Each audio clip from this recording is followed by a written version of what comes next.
Penseur Sauvage a publié une émission sur sa chaîne YouTube dans laquelle il prétend prouver l'inexistence de Dieu.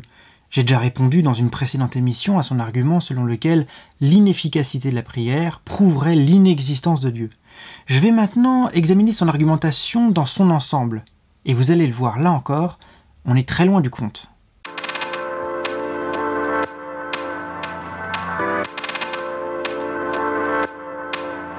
Avant de chercher à prouver l'inexistence de Dieu, Penseur Sauvage consacre une partie importante de son émission à légitimer la possibilité de prouver l'inexistence de quelque chose. Il pense en effet que l'opinion commune tend à considérer une telle chose impossible.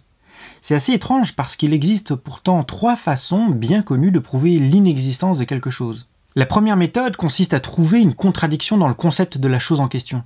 Si elle est contradictoire, elle est impossible, elle ne peut donc pas exister. C'est le cas par exemple d'un cercle carré dans un espace euclidien. La deuxième méthode consiste à vérifier empiriquement l'absence de la chose en question si sa description contient une localisation précise. Si vous me dites qu'il y a un éléphant à moins d'1 mètre de moi, je sais que c'est faux parce que j'en constate l'absence. La troisième méthode consiste à vérifier si les effets nécessaires de la chose en question sont absents. On peut savoir si une bouteille contient un liquide sans l'ouvrir. Il suffit de la secouer et de la peser. On peut alors en déduire l'existence ou non d'un liquide à l'intérieur de la bouteille. On peut donc tout à fait prouver l'inexistence de quelque chose. L'athéisme classique a d'ailleurs proposé une multitude d'arguments basés sur ces différentes méthodes. Mais il faut bien avouer qu'aucun d'entre eux n'est resté sans objection. Penseur Sauvage n'aborde pas vraiment ces questions. Il préfère se concentrer sur la difficulté à atteindre la moindre certitude et sur la nécessité d'admettre des arguments probables. Il est raisonnable de suivre les arguments probables et il serait déraisonnable de rejeter des arguments très probables au prétexte qu'ils n'excluraient pas totalement la possibilité logique du contraire. Une telle argumentation reviendrait à confondre la possibilité logique avec la possibilité matérielle. La possibilité logique est l'absence de contradiction dans un concept. Par exemple, dans l'absolu, il est possible d'aller sur Mars.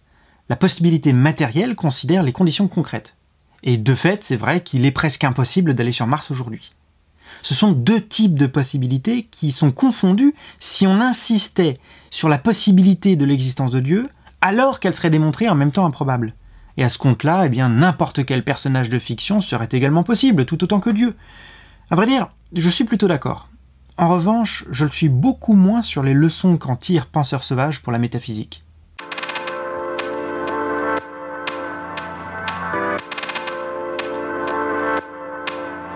D'après Penseur Sauvage, ce type de confusion, d'erreur logique, contamine de nombreux arguments métaphysiques.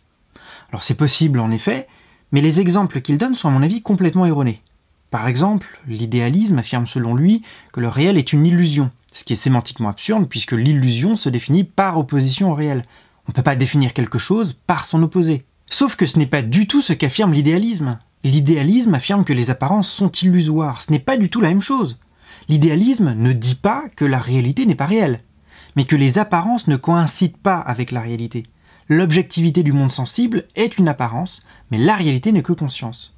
Alors c'est un exemple qui pourrait paraître sans importance, mais lorsqu'on critique le mauvais usage du langage chez ses adversaires, encore faut-il bien restituer leur thèse. Alors j'ai remarqué que Penseur Sauvage était assez léger de ce point de vue-là.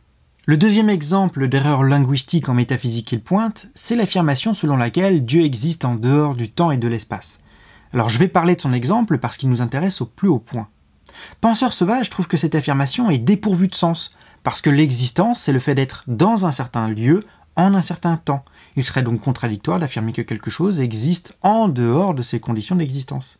Ceux qui affirment que Dieu existe en dehors du temps et de l'espace affirment une absurdité, sauf qu'ils restituent mal leur thèse.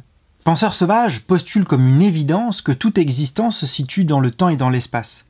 Or ce postulat n'a rien d'évident. Il suffit seulement de se demander si l'espace et le temps sont eux-mêmes dans l'espace et dans le temps.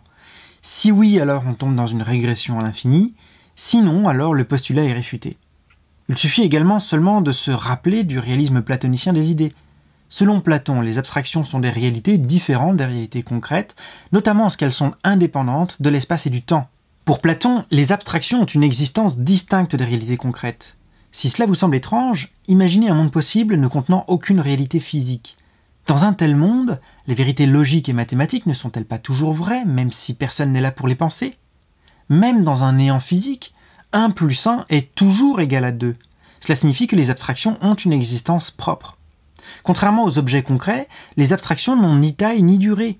L'espace et le temps sont inutiles pour les décrire, parce que leur réalité en est totalement indépendante. Au contraire, l'espace et le temps dépendent des abstractions. Il suffit seulement de penser au principe de non-contradiction. S'ils n'étaient pas logiquement antérieurs à l'espace et au temps, ces derniers seraient chaotiques. C'est parce que les lois de la logique transcendent l'espace et le temps que ces derniers sont possibles. Il est donc tout à fait possible de concevoir une existence indépendante du temps et de l'espace.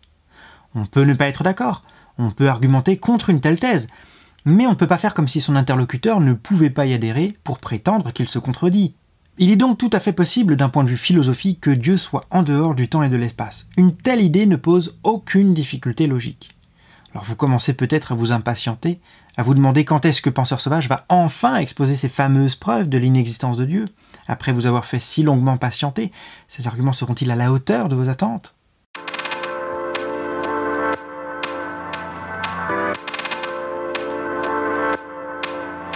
La preuve de l'inexistence de Dieu proposée par Penseur Sauvage se résume ainsi.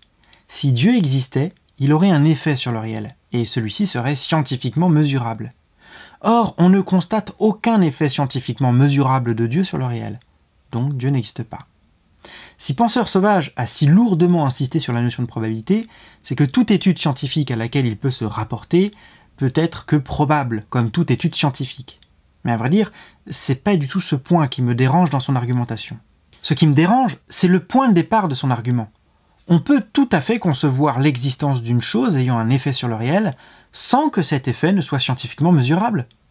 Si on considère le débat qui oppose les matérialistes et les idéalistes, par exemple, on constate que les deux parties défendent l'existence d'un objet qui a un effet sur le réel, mais qui n'est pas scientifiquement mesurable. Les matérialistes affirment que c'est la matière qui cause nos perceptions, tandis que les idéalistes pensent que c'est un esprit qui cause nos perceptions, un peu comme dans Matrix. Dans tous les cas, on suppose l'existence d'un objet pour expliquer un phénomène observable. Mais cet objet échappe complètement à toute investigation scientifique. Dans tous les cas, notre expérience sensible peut être parfaitement identique et scientifiquement indiscernable. C'est une question philosophique et non pas scientifique. Or, il se peut très bien que Dieu soit exactement dans la même situation, selon la conception que l'on s'en fait. Si Dieu est sage et tout-puissant, il devrait être capable de produire un monde régi par des lois et d'anticiper toutes leurs implications, de telle sorte qu'il lui soit inutile d'intervenir régulièrement. Dans la mesure où Dieu cause ce monde, il a bien un effet sur le réel, mais il est tout à fait possible qu'il n'ait aucun effet scientifiquement mesurable, parce que Dieu n'a pas besoin d'y intervenir régulièrement. Au contraire, plus Dieu interviendra dans le cours de la nature, plus il sera possible d'en mesurer ses effets scientifiquement. Mais dans ce cas de figure, il y aurait tout lieu de penser qu'un tel Dieu est plus faible en puissance et en intelligence parce qu'il n'a pas été capable d'anticiper ou d'empêcher la survenue de problèmes dont il refuse pourtant l'existence.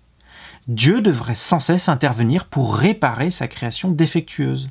Il est donc tout à fait possible que Dieu existe, qu'il ait un effet sur le réel en créant le monde et ses lois, mais qu'il n'ait aucun effet qui soit scientifiquement mesurable parce qu'il n'y intervient que rarement en raison de sa perfection elle-même. La question de l'existence de Dieu est alors une question qui est purement philosophique et non pas scientifique, de même que le débat entre les matérialistes et les idéalistes. Il n'est donc pas possible de conclure à l'inexistence de Dieu à partir de l'absence d'effets scientifiquement mesurables de Dieu sur le réel.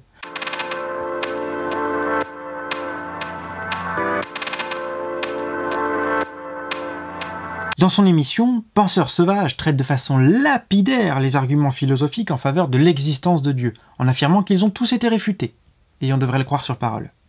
Alors heureusement, il développe ses arguments dans les commentaires, mais là on peut dire que le compte n'y est pas du tout. Il n'aborde qu'un seul type d'argument, à savoir l'argument cosmologique, selon lequel l'existence de l'univers requiert une cause ou une explication que l'on appelle Dieu. Le premier problème, selon lui, c'est que cet argument ne démontre que l'existence d'un créateur sans justifier aucune religion. En même temps, c'est pas le but de cet argument. Il ne faut pas lui en demander plus qu'il ne le prétend. Il doit être cumulé à d'autres arguments. Malgré tout, contrairement à ce qu'affirme Penseur Sauvage, il permet déjà d'éliminer Zeus, le monstre de spaghetti volant, le Père Noël ou encore Spider-Man, comme candidats en tant que divinité, car aucun d'entre eux ne correspond au concept de cause première ou d'être nécessaire. Ensuite, dit-il, l'argument est contradictoire, car il affirme que tout a une cause, or il conclut à l'existence d'un être qui n'en a pas. Sauf que ce n'est pas du tout ce qu'affirme cet argument, ou le principe de causalité, ou le principe de raison suffisante. Non, tout ce qui existe n'a pas nécessairement de cause. En revanche, tout ce qui ne s'explique pas par soi-même, tout ce qui est un commencement ou tout ce qui est un effet s'explique par une cause. Et on peut alors conclure sans contradiction à l'existence d'un être nécessaire qui n'est pas un effet et qui est sans commencement. D'autre part, nous dit Penseur Sauvage, il n'y a aucune preuve que l'univers soit un effet. Et il y en a pourtant qu'il est bien contingent. J'ai d'ailleurs fait une émission à ce sujet-là. Cet univers n'est qu'une possibilité parmi une infinité d'autres univers, chacun ayant ses lois et ses constantes fondamentales propres. Ce n'est aussi qu'une possibilité face à sa non-existence, sinon la non-existence de tout univers. Dès lors, pourquoi existe-t-il un univers plutôt qu'aucun? Et pourquoi est-ce cet univers plutôt qu'un autre? C'est la question de la contingence. L'univers ne s'explique pas par lui-même, il doit être expliqué par autre chose. Il n'y avait même pas de temps avant l'univers, ajoute Penseur Sauvage, puisque le temps commence avec l'univers. Et justement, Dieu est intemporel. Et il ne crée pas l'univers dans le temps. Il ne cause pas selon un ordre de succession, où la cause précède l'effet, comme c'est le cas d'une œuvre causée par le travail d'un artisan. Non, Dieu cause l'univers selon un ordre logique ou ontologique, où l'effet dépend de la cause, de même qu'un état de conscience est causé par un état du cerveau, leur existence étant simultanée. Enfin, certaines cosmologies contemporaines expliquent la réalité de l'univers à partir du vide. Le néant peut donc faire apparaître l'univers. Sauf qu'il y a là une confusion linguistique, que dénonçait tout à l'heure Penseur Sauvage. Le vide, ce n'est pas le néant. Il a des propriétés et il est même contingent, il est fluctuant. Le vide des physiciens, ça n'est pas du tout la même chose que le néant des philosophes. Et il doit, comme toute chose contingente, être expliqué par autre chose. Les arguments avancés par Penseur Sauvage ne sont donc pas convaincants. Il ne parvient absolument pas à prouver l'inexistence de Dieu, sinon du Dieu des crédules et des superstitieux, mais là-dessus la tâche n'était pas très difficile.